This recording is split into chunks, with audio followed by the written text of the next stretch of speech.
오늘 제가 앞으로 외고, 자사고, 전사고를 준비하는 학생들이 어떻게 영어 공부를 해야 이후에 최상위 1등급의 기반을 효과적으로 마련할 수 있을지 영어의 측면에서, 특히 독해와 어휘의 측면에서 좀 말씀드리도록 하겠습니다.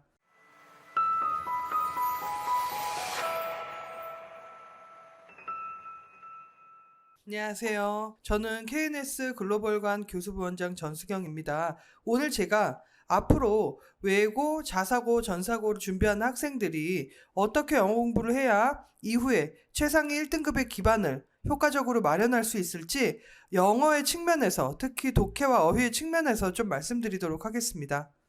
일단 대원외고, 외대부고, 하나고라는 학교의 이름을 들었을 때 가장 먼저 떠오르는 것은 서울대 입학 결과가 좋은 학교, 그리고 정말 영어도 잘하고 전 과목에서 우수한 학생들이 많은, 경쟁이 치열하고 힘들 수도 있는 학교라고 생각이 들잖아요.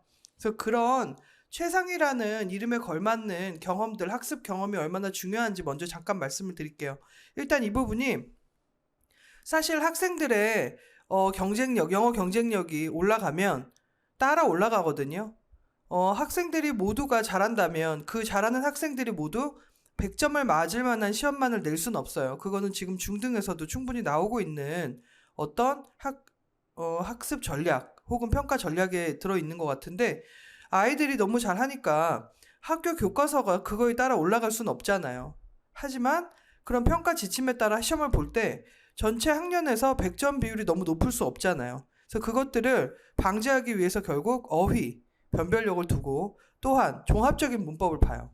문법을 하나만 가지고 보는 게 아니라 하나의 해당 영역을 확장해서 그 연관된 개념까지 함께 섞어서 2개 골라라, 모두 골라라, 맞은 것의 개수는, 이런 식으로 좀 더 복잡하게 종합적으로 선보이는 경우가 많이 있거든요. 그래서 옛날 같으면은 뭐 대청중학교라든지 숙명, 진선처럼 어려운 학교가 몇 개 따로 있었던 것 같은 그런 때였다면, 지금은 그런 학교가 따로 있지 않다라는 거죠. 모든 학교가 그런 방침들을 쓰고 있고, 그랬을 때 너무 쉬워서 놓칠 수 있는 부분부터 이런 거는 나올지 정말 예상도 못한 어려운 문제까지 다 포괄할 수 있어야 됩니다.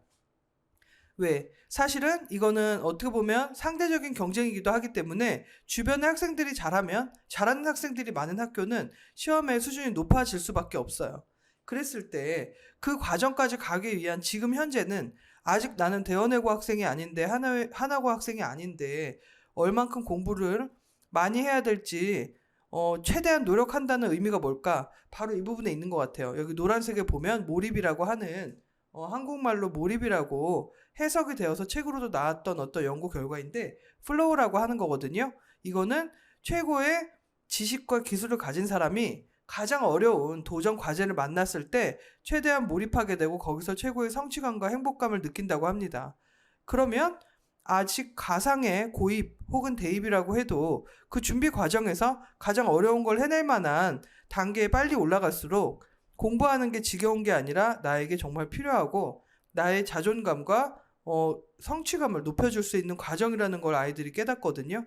그래서 이것들이 되었을 때는, 그게 된 일부 계층에, 우리 학원에도 물론 그런 학생들이 이제 미래의 그런 꿈나무들이 있어요. 보면 그 친구들은 탄탄한 층을 만듭니다. 어떤 시험을 내도 다 잘하거든요. 근데 너는 어떻게 그렇게 하냐? 공부에 어떤 몬스터냐?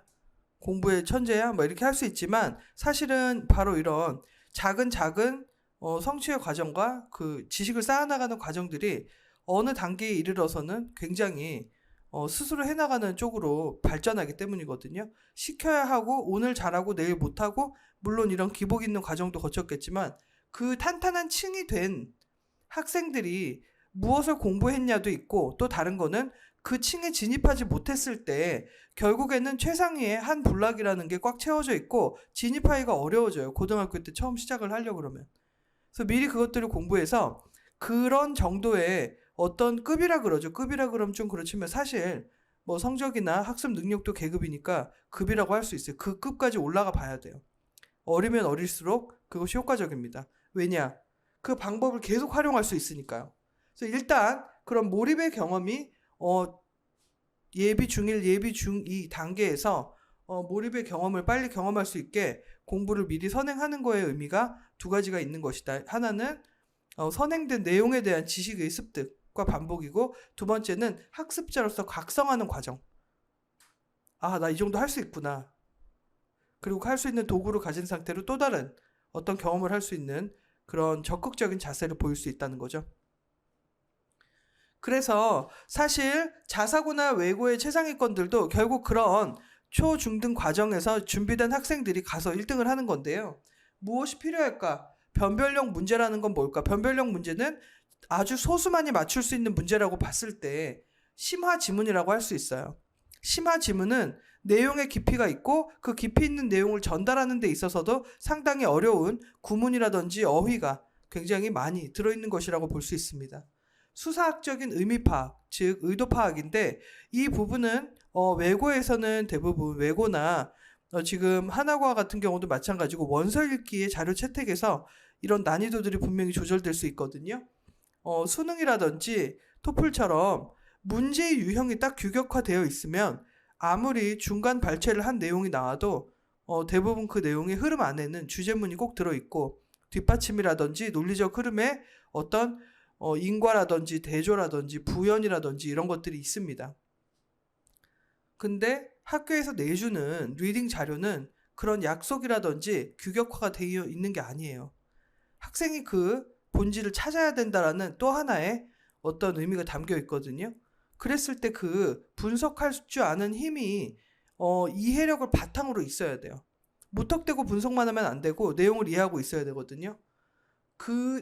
이 단계가 지금 빨간색으로 제가 조금 강조해 놨는데, 변별력의 어떤 단계에서 높은 부분이라고 보면 그 아래 바탕이 되는 것, 이해가 정확해야 되는 것을 연습하기 위해서는 설명문이라는 비문학의 개념을 가지고 올 수 있어요.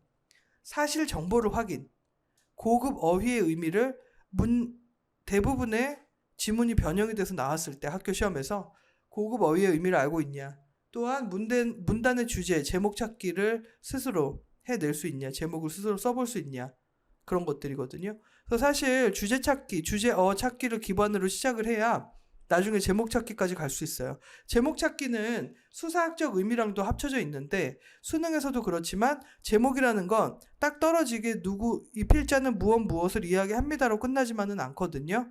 좀 더 축약되고 상징적인 의미를 함께 넣는데, 그 상징이라는 어떤 단어 안에 본문이 어떻게 포괄될 수 있을지 길게는 1분 30초 안에 파악을 해야 돼요. 그러니까 완전 무슨 폭탄 처리반처럼 정확히 해야 되거든요. 안 그러면 틀리는 거예요. 근데 학교 시험도 마찬가지예요. 학교 시험도 이미 주어진 텍스트 안에서 모든 것들을 한번 연습해 본 상태에서 똑같은 걸 반복시키지는 않습니다. 변형시키고 또 그 안에서 상당히 높은 단위의 어떤 생각, 사고력, 문제를 내기 때문에 그렇거든요. 그래서 요것들 다시 한번 보면 심화 지문이라는 거, 수사학적인 의미가 들어있다는 거, 즉 내용도 어렵고 내용에 어떤 핵심 파악하기도 어려운 것들이 존재하고, 그것들을 잘 읽기 위해서는 선지에 있는 단어까지 모르는 게 하나도 없어야 돼요. 그래서 모르는 게 없는 상태로 깊이 있는 분석을 해야 되는데 왜 그럴까? 그러면 외고라든지 전사고, 자사고에서는 왜 어떤 것을 원하느냐? 자기주도 학습 능력이 뛰어난 글로벌 리더형 스페셜리스트. 스페셜리스트라는 말은 거의 전문성을 가졌다는 뜻이죠. 전문성을 가졌다는 얘기는 정말 어려운 것도 잘 안다는 소리예요. 그런데 그런 심화 지식을 쌓기 위한 독해력, 문해력이 얼마나 중요한지 평가하는 시험도 어려울 수밖에 없는데 그냥 읽고 맞춰라 다가 아니라는 거죠. 아까 말씀드린 어떤 설명문적인 그것만으로는 안 된다는 거예요. 제가 지금 이렇게 넘겨버렸는데 보면 심화 지식이라는 거는 많은 비문학이든 문학이든 아니면 주장하는 글이든 읽고 많은 내용, 다양한 내용에 대해서 정확히 핵심 요지를 이해하고 있는지 보는 것이고요. 분석 통합은 다시 그 글과 또 다른 외부적인 어떤 지문이라든지 어떤 사항에 대해서 비교 분석할 수 있어야 돼요. 비교. 이게 외고 입시에서 유추문제, 복수형 유추문제가 많이 나오는 거랑도 관계가 있는데, 유추할 수 있는 걸 모두 고른다는 얘기는 본문에 대한 완전한 분석력을 가졌음을 의미하거든요. 답 근거에 줄 쳐서 이렇게 하나씩 짝 짓는 형태보다 훨씬 발전된 형태죠.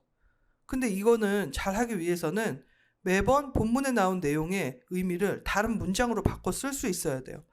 사고력도 논리력도 사실 알고 보면 어휘력과 관계가 있습니다.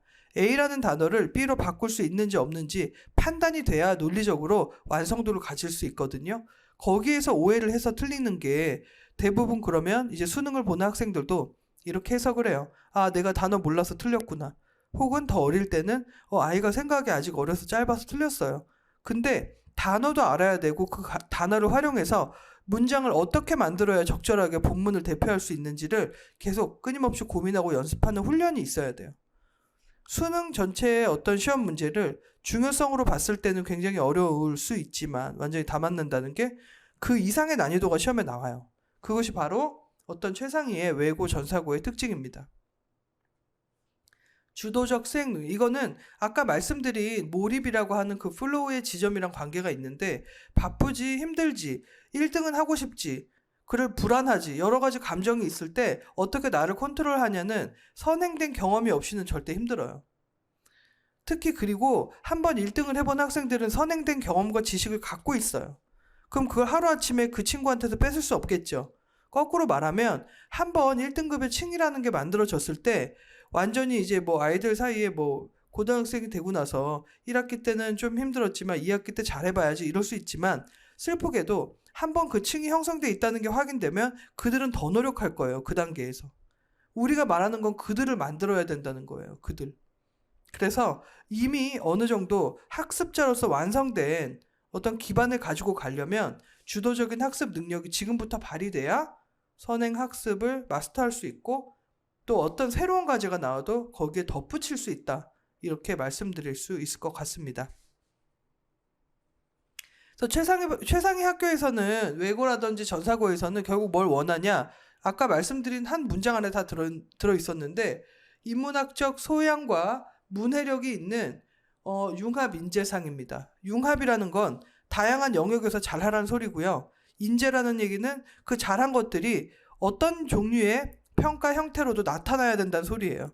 근데 그 어떤 종류의 평가 형태가 굉장히 어떤 서술적인 것일 수도 있고 또 다른 거는 많은 것을 읽고 그것들에서 정답을 도출해낼 수 있는 능력일 수도 있고 그 이상일 수 있겠죠. 물론 어떤 면접의 질문에서 응용된 내가 공부했던 거에 대한 응용된 질문에 잘 이해하고 그 주어진 시간 안에 정확한 답변을 할 수 있느냐 뭐 이런 것도 관계 있거든요. 근데 그랬을 때 어떤 독서력이라는 건 결국 글 읽는 능력인데 글 읽는 능력은 이 사람의 지식을 높여주겠죠. 그것들을 원하는 것 같아요. 그래서 영어로든 국어로든 이 부분이 굉장히 중시되는 것 같아요. 이 친구의 성향이 어떤 앞으로 뭐 공학자가 되는 것이든 뭐 그렇지 않든 혹은 뭐 어학자가 되는 것이든 결국에는 이게 바탕으로 깔려 있습니다. 언어를 분석하는 능력, 언어를 통합해서 지식의 A라는 영역과 B라는 영역을 합칠 줄 아는 능력이 사실은 융합이고 창의잖아요. 그래서 그것까지 하기를 바라는 어떤 커리큘럼을 잘 따라가야 된다. 이렇게 볼 수 있을 것 같아요. 그래서 하나고 같은 경우에도 창의적 세계 시민이라는 것은 결국 그걸 포함하고 있다고 봅니다. 하나고의 아주 큰 그리고 학생들의 어떤 원대한 미래를 생각할 때 너무 축약해서 말하면 안 되겠지만 그냥 영어를 가르쳐주는 선생님의 입장에서 보면 없으면 안 되는 게 뭘까? 이 단어 안에 창의적이라는 말은요. 융합적이다. 아까 말했던 여러 다양한 영역에 대해 박학다식한 그런 필자들이 쓴 글을 정확히 요지를 이해할 줄 아는 걸 보여줘야 되고 또 다른 거 세계 시민이면 영어를 잘하라는 얘기죠. 영어를 잘하라는 얘기예요. 그래서 이런 것들 보면 서논술 수행평가 내신 객관식 문제들이 있을 때 아까 말했던 정확성을 기반으로 그 이상을 보여줄 수 있는 것들이 수행평가라든지 2학기 문학 어떤 영미권 문화와 관련된 수업에서 나오겠죠. 그래서 그것들을 해야 됩니다. 그랬을 때 연설문이 어떤 역대 대통령 취임사라든지 아니면 대학교 졸업식 연설문 같은 것도 그 시대의 명사들이 그 시대성을 담은 어떤 메시지가 들어있기 때문에 굉장히 중요할 수 있는데 이런 것들은 당연히 비일비재하게 나오고요. 강의 같은 경우에도 토플 같은 경우에 사실 토플이 대학교 1학년, 미국 대학교 1학년 수준의 교양 강의 수준의 영어라고 보고 있거든요. 이 정도를 영어를 제2 외국어로 쓰는 사람이 토플에서 몇 점 이상 받으면 그 수업을 들을 수 있다 이렇게 보잖아요. 그 정도 수준보다 좀 더 어떤 시기적절한 의미를 담은 내용을 넣은 게 연설문이거나 혹은 테드 강연인 것 같아요. 그래서 그것들을 토플 리스닝 중심으로 한 30점은 30점 만점에 26점 이상에서 30점 사이가 되도록 중등 때는 이제 만들어 놔야 된다. 물론 26점이라는 건 좀 낮게 들릴 수도 있겠지만 모든 영역에서 듣고 요약하는 게 먼저 있거든요. 문제를 보면서 푸는 게 아니라 답 맞추기 목표가 아니라 정확히 듣기 목표를 해야 돼요. 딕테이션이라든지 노테이킹 연습을 하고 그래서 정확도를 높여나가는 연습이 충분히 필요합니다. 근데 그보다 더 중요한 건 리딩에서의 요약 능력이에요. 이게 리스닝에서도 같이 발휘가 되는 건데 지금까지 내가 듣고 정리한 게 대체 무슨 내용이지? 하나의 단어로 종합하면 뭘까? 하나의 단어를 이용해서 문장으로 만들면 뭘까? 뭐 이런 식으로 해봐야 된다는 거죠. 하나고 중간고사 서논술 답지를 한번 가지고 와봤는데요. 답이 이렇게 깁니다. 그러니까 일종의 미니 라이팅이에요. 그러니까 서논술을 내가 읽고 다시 조그만 미니 서논술 소결론을 내는 거예요. 필자는 이렇게 주장했고 나는 이렇게 생각한다 이렇게. 그러니까 분석한 것을 정확히 내가 답을 내는 지면이 할애가 된다고 보면 되고 학생들은 이걸 할애라고 생각 안 하고 부담스러워 할 수도 있지만 이런 것들을 굉장히 잘할 수 있는 학생들이 학생이 된 상태로 간다.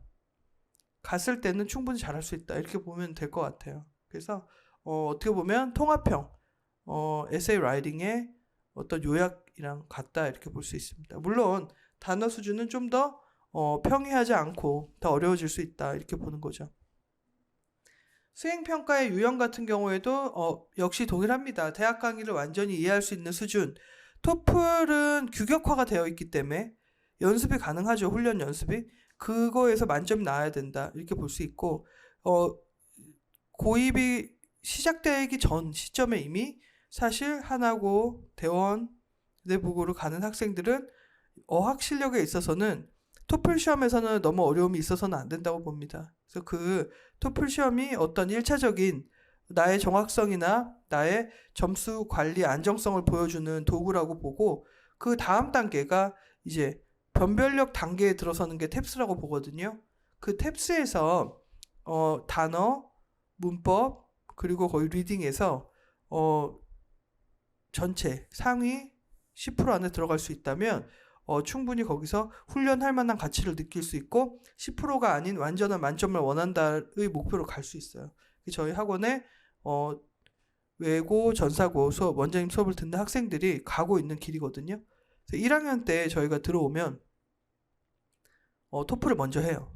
토플을 하고 토플에서 완전한 토플 단어 중에 2000여 개 중에 동의어까지 해서 모르는 게 이제 동의어를 매칭할 수 있고 한국어의 적절한 뜻을 알고 있고 그 단어가 사용된 문장 어느 정도 이상의 길이의 문장들을 완벽하게 해석할 수 있고 동사를 찾고 뭐 중문이나 복문 같은 경우에서도 찾을 수 있다. 그게 진행이 되고 나면 선택지와 본문을 비교할 줄 안다의 기본까지 되거든요.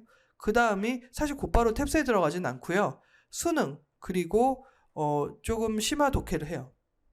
근데 여기에서 수능 같은 경우에는 그러면 아니 너무 토플보다 쉬워 보이는데 사실 훨씬 축약적이고 상징과 유추가 많이 들어있어요. 근데 그걸 잘 이해하기 위해서는 모르는 어떤 구문이나 구절, 단어가 없어야 됩니다. 그래서 그걸 완벽하게 하다 보면 하게끔 목표를 갖고 공부하다 보면 쉽지 않아요. 어렵거든요. 왜냐? 그 독자의 연령대를 훨씬 높게 잡은 글들도 포함되어 있어요. 수능에는.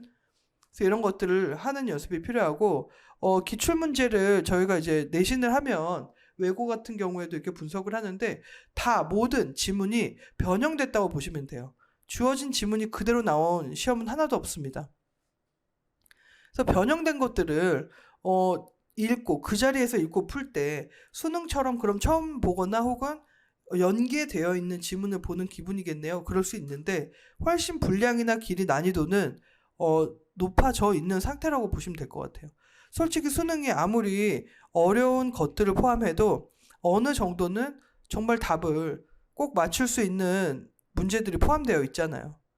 빈칸, 추론, 순서, 문장 삽입 같은 문제 말고 그 외에 어휘, 어법, 도표, 심경, 분위기 뭐 이런 것들은 어떻게 보면 난이도 차이가 극히 많이 나잖아요. 근데 그런 류의 조금 시간을 세이브할 수 있는 문제들이 없다는 거예요. 이런 내신에서는. 다 어렵거나 많아서 어렵거나 복잡해서 어렵거나가 반복된다고 보시면 될 것 같아요. 그럼 이것들을 잘하기 위해서는 뭐가 필요하냐?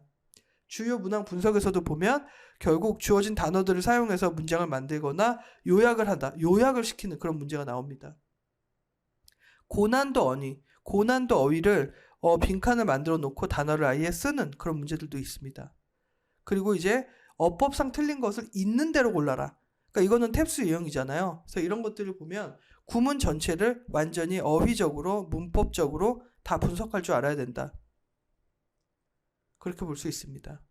그래서 보면 추론할 수 있는 것의 개수는 적절히 이해한 학생은 몇 번을 모두 고른 것은 뭐 이렇게 나와요. 그러면 이건 정해져 있지 않아요. 꼭 2개 다도 아니고.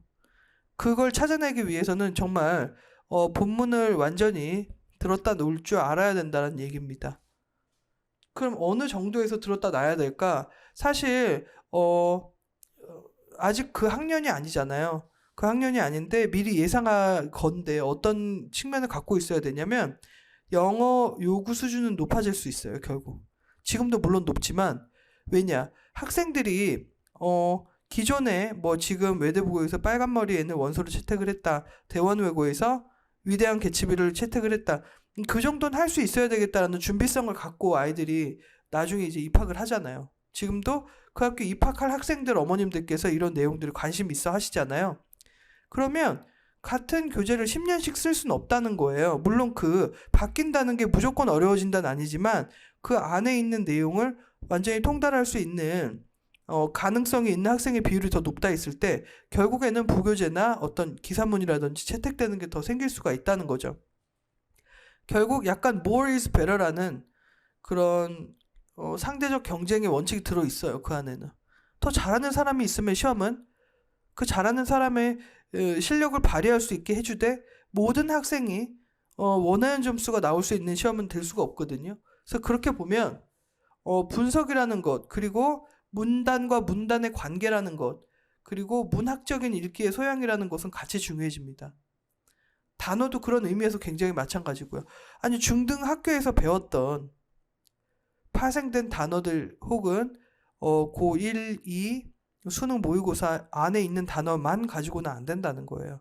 고3 그리고 그 이상 어근을 포함한 탭스 단어 정도까지 올라갈 수 있어야 되는데 그 심화 단어들을 왜 지금 하냐. 그때 가서는 고1 때 시작해서는 절대 그 층에 들어갈 수가 없거든요. 그래서 미리 해야 되고 지금 해놔도 잊어버리면 비효율 아닌가요? 할 수 있지만 아까 말씀드린 대로 어휘는 무조건 반복을 해야 되지만 초 6, 중1 때까지 어휘의 어떤 수용 능력은 가장 높다 그래요. 지금 한번 밑바탕을 깔아두면 완전히 사라지지 않고 그걸 공부하는 방법과 성취감과 단어 자체까지 어떻게 보면 3마리 토끼를 잡을 수 있어요. 잡아놓고 시작한 친구랑 한 번도 안 해보고 내가 뭘 모르는지 모르는 친구는 너무 달라요. 그래서 보면 문항 전체가 계속 어휘가 지금 외대부고 내신 분석을 보면 3분의 1을 차지한다. 70% 정도가 고급 탭스 어휘이다 이렇게 되어 있는데 그때 가서 탭스 어휘 책을 산 사람은 없습니다. 중학교 1, 2학년 때 이미 어찌 보면 이 학생의 학교 생활과는 뜬금없어 보이는 정도의 레벨까지 올려본 친구예요. 그 중간 단계에 빈칸이 없이 짝짝 올려본 친구예요. 내신을 잘했고 학교 생활을 잘했기 때문에 이제 외대부고에서 잘할 수 있다는 꿈을 안고 갔을 거잖아요. 근데 가서 잘할 수 있는 기반까지 미리 마련해 둔 거예요. 문법 이론의 원리에 대한 기본 개념을 묻고 있지만 사실은 구문을 제대로 분석하기 위해서는 문법적인 소양도 분명히 있어야 된다. 이렇게 보고 있고 독해력은 주장 근거 찾기. 이게 사실 제일 어렵죠. 설명문은 어떤 사실만 이야기하기 때문에 그 안에서의 뭐 변형이라던가 어떤 숨겨진 의미는 많지 않을 수 있거든요. 설명문은 말 그대로 드러내놓고 보여주는 거기 때문에. 근데 주장문이라든지 주장의 부딪힘이라든지 이것은 굉장히 다를 수 있어요. A가 옳다. 그럼 아니다. A는 틀렸다. 이렇게 말할 수도 있지만 A가 옳다라고 말하는 주장에 연구 방식에 오류가 있다. 이렇게 말할 수도 있잖아요. 그러니까 다양한 방식의 어떤 주장 펼치기라든지 논리적인 충돌 같은 것들을 찾아내는 연습이 지금 필요하고 심화 독해라고 했을 때는 그런 부분들이 들어 있습니다. 대원 외고 내신 분석 같은 경우에도 선지 변형, 지문 변형이 상당히 크게 나타나고 있거든요. 그래서 결국 보면 아이들이 변형된 거에서 논리적인 이해를 할 수 있어야 돼요. 수능이 그런 면에서는 어려움을 도맡아 주고 있고 수능에서 좀 더 나아간 변형이라든지 선택지의 어떤 할당되는 단어들의 수준을 높이면 사실 뭐 미국의 수능이라 할 수 있는 SAT 정도까지 갈 수 있거든요. 그것들을 할 수 있어야 되고 기본적인 어휘력이 굉장히 많이 필요하다.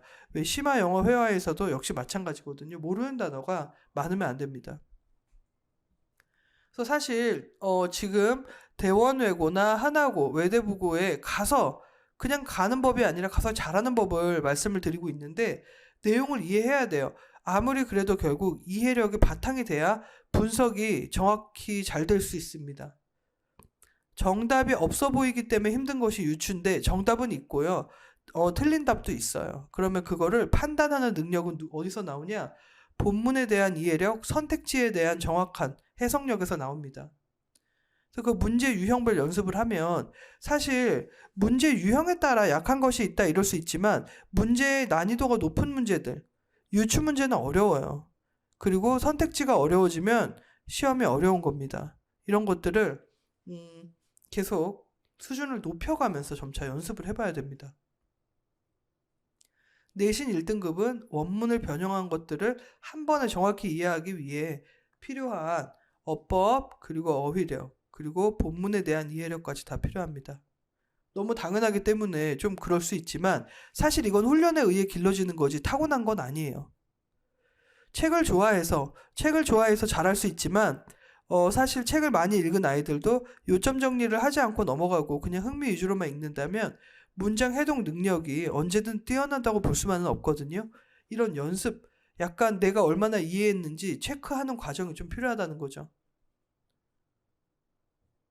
그랬을 때 외고 내신 1등급 선배의 팁이라고 여기 나와 있는데 저희 학원 원장님 수업을 들었던 이제 외고 학생입니다.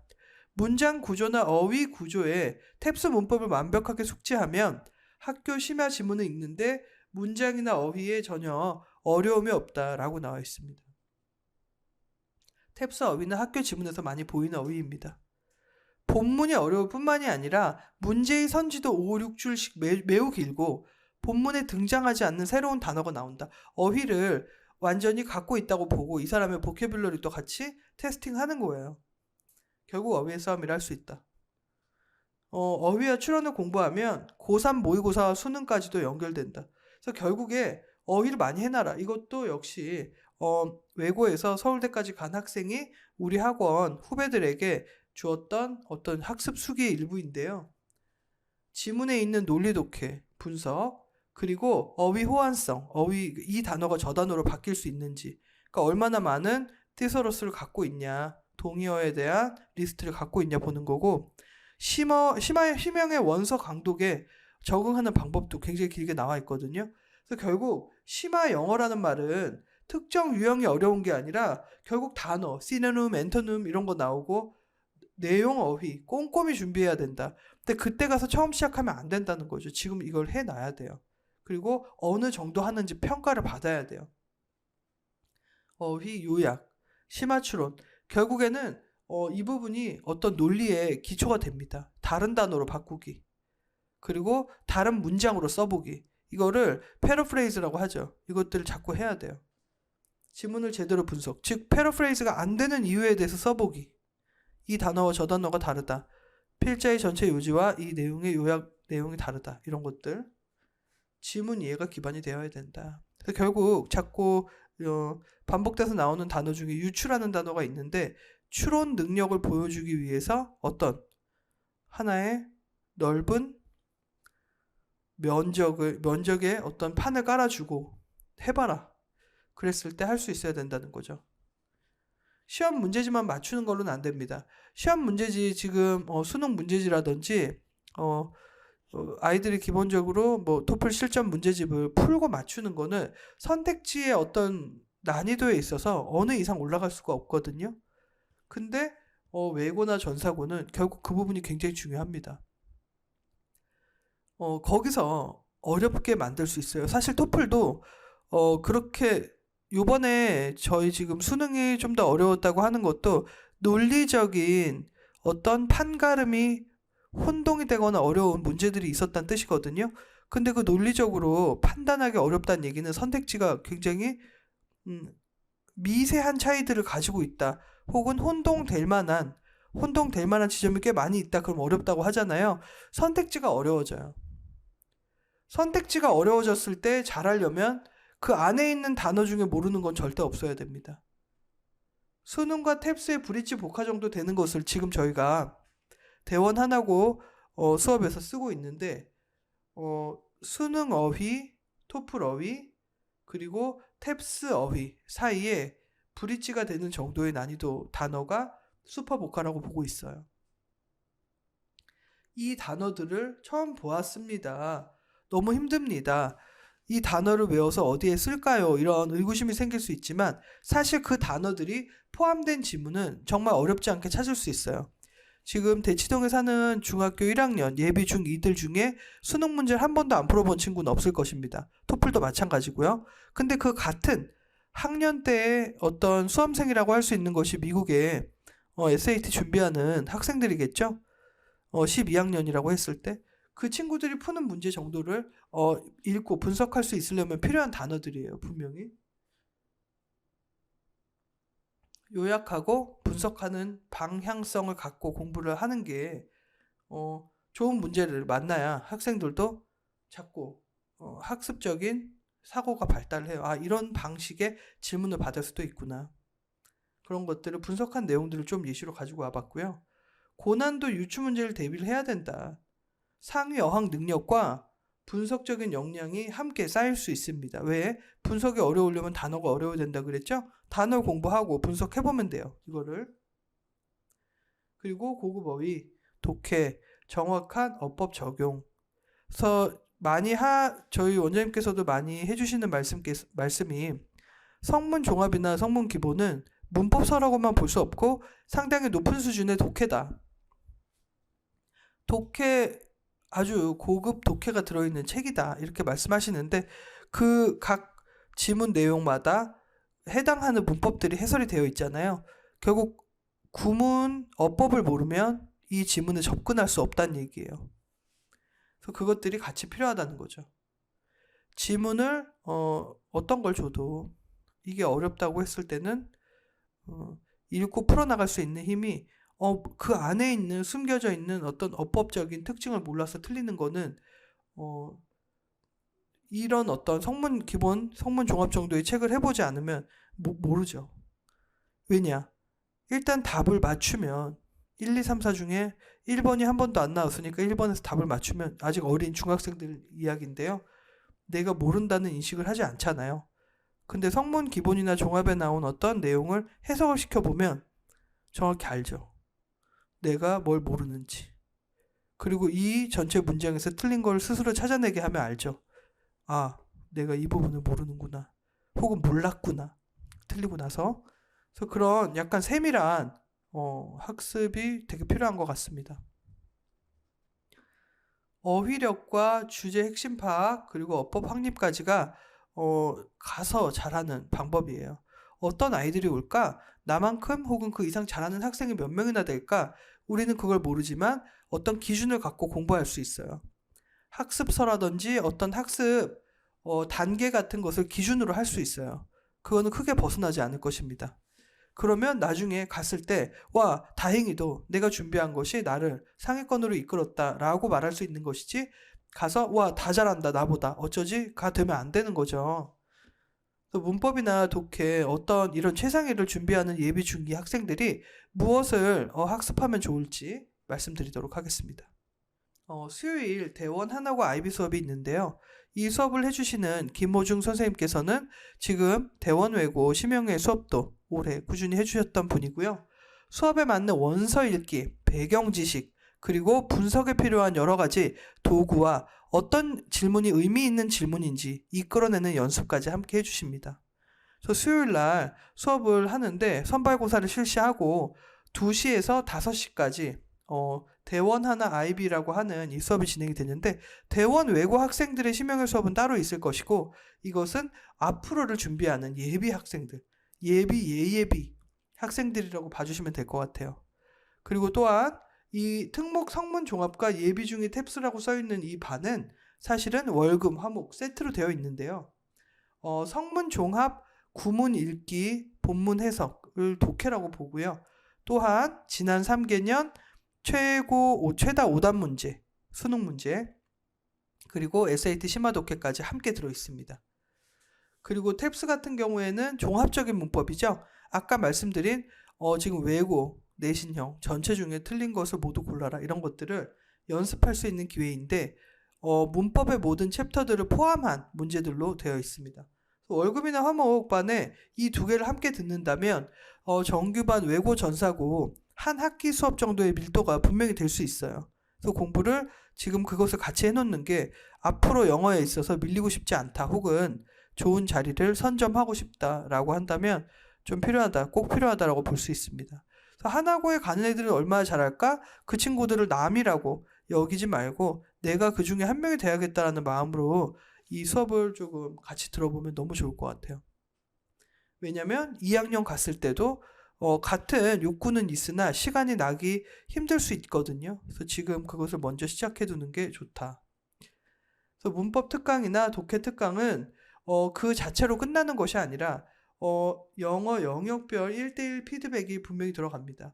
탭스 문법 같은 경우에도 어떤 영역이 처음에 약했고 어떻게 발전해 나갈 수 있는지, 그리고 그 중간 단계에서 발전된 현황을 이제 알 수 있고, IB 에세이 같은 경우에도 첨삭이 들어갑니다. 문법 특강 같은 경우에 성적표화까지 되고요. 학생들이 학원에서 아침에 수업을 들었으면 점심을 먹고 공부할 수 있도록 도시락과 스터디룸까지 이어지게 해 놓았습니다. 배운 내용 중심으로 또한 이것들을 모의고사를 봅니다.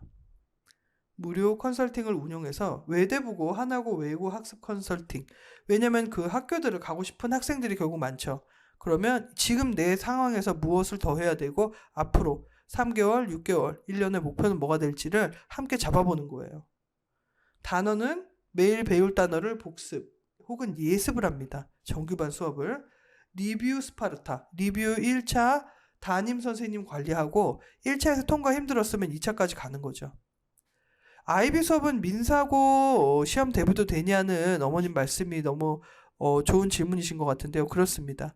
사실 민사고 같은 경우에도 하나의 작은 정해진 틀이 아닌 확장된 형태의 지식 습득이 굉장히 중요한 학교거든요. 그랬을 때 영어로 한다, 단지 그게 아니라 영어로 뭘 하냐, 그랬을 때 다른 타 수업에서 배울 수 없는 부분들을 포함하고 있습니다. 다시 IB로 좀 가볼게요.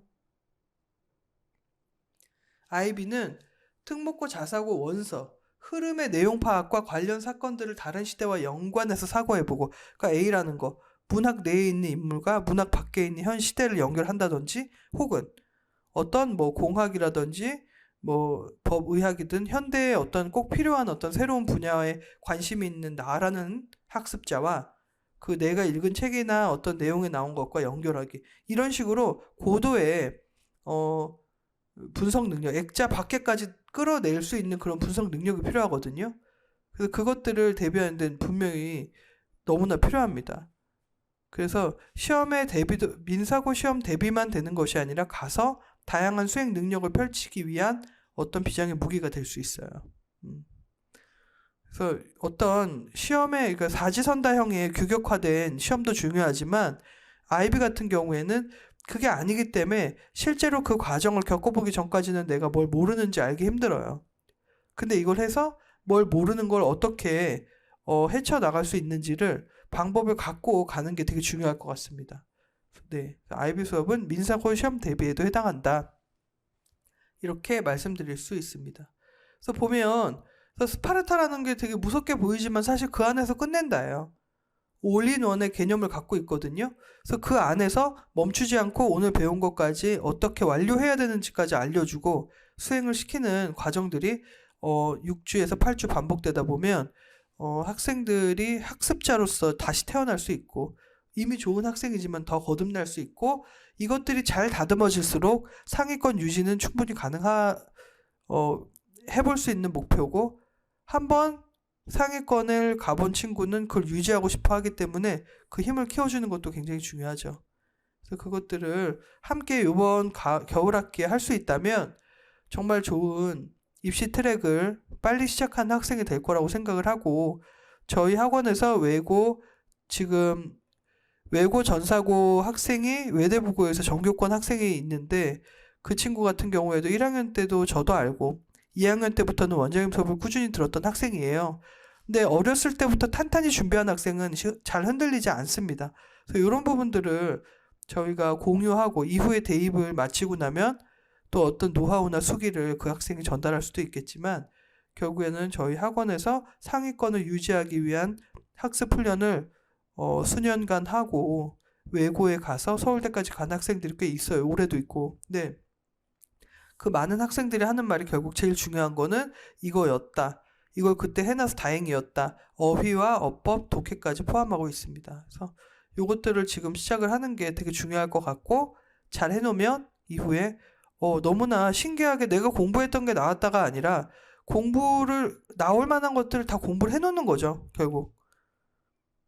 원서가 무엇일까 맞추는 게 중요한 게 아니라 어떤 원서가 나왔을 때 그 핵심적인 가장 새롭게 공부하려고 했을 때 가장 핵심적이 되는 문제를 미리 준비해 놓는 거예요. 그러면 그 준비가 이 학교 원서를 하든 저 학교 어떤 독해 부교재를 하든 결국에는 거기에 다 쓰이게 되어 있어요. 나만 맞출 수 있는 한 문제에 쓰일 수 있어요. 그것들은 그 가치는 굉장히 높다고 보거든요. 그래서 이것들을 같이 준비하는 시간이 될 수 있도록 저희 학원에서 만날 수 있게 언제든지 알려주시고요. 또 보내주시면 좋을 것 같습니다. 그래서 궁금하신 부분은 언제든지 저희 학원에 연락 주시면 개별적으로 상담이 가능하거든요. 알려주시고 또 이번 겨울방학 알차게 보내서 이후에 미래의 외고 전사고의 1등 만들기 함께 시작하겠습니다. 고맙습니다.